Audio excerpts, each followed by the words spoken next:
ਸਲਾਮੁਅਲੈकुम ਜੀ। मेरे नाम आमद है जी। मैं बहुत गरीब बंदा हाँ। अख बनवाई है वो जोगी गुंजाइश कोई नहीं बनी। अगों दूजी डॉक्टर आ दिन नवीं बनवा तो काम होने, मेरे को कोई गुंजाइश वाह नहीं। मैं बड़ा दलील होया पिया। घरे की भी जी वो भी एक बाजू कोई नहीं रह गया। उस पता फालज बनया की होया तो बच्चों वो भट्ठिया उत्ते टुर गए ने आपो अपन टबरियाँ लैके। कोई मकान नहीं, कोई कुछ नहीं, किसी के डेरे ते बैठे। बहुत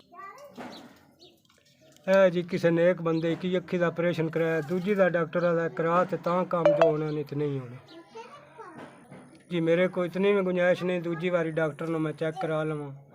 कोई मसीती ताई जाइदा है नमाज पढ़ने वास्ते तो वो भी ठुडे ठरेड़े झल के तो अपड़ी दा कोई वाह दुआ नहीं।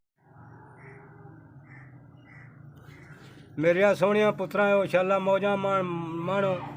साढ़े गरीबों वास्ते तुसीं आसरा बन गए हो। मालक खालक तुहानू करम किया है, साढ़े ते मेहरबानी की है। तुस अल्लाह पाक तेरा सुख करे।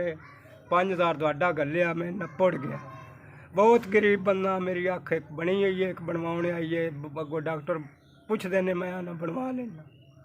कोई वाह दुआ नहीं पी बनती। मेरिया पुत्रा हो मेरी बीवी उन फालो ही पे है। अल्लाह पाक तुहानू जिंदगी करे, अल्लाह पाक सुख देवे। मेरे पुत्र ने वो भट्ठिया उत्ते कबो जा गए ने, रुपये उन्होंने चा लाए ने। असीं 2 जी घर कल मुकल्ले पे होने। साडा कोई हाली नहीं, कोई वाली नहीं। मालक खालक की है, करम करना है तो किसी तुहाडे जा गरीब अमीर बंदे को कर छड़ना। मेरे पुत्रा हो तुहाडे दिते नाल मैं अख बनवा ली सा, विखा ली सा किसी डॉक्टर नूं। साडी बड़ी मेहरबानी। अल्लाह पाक सुख देवे। बच्चियां हो तुहानू अल्लाह पाक जिंदगी देवे तो लम्मी देवे।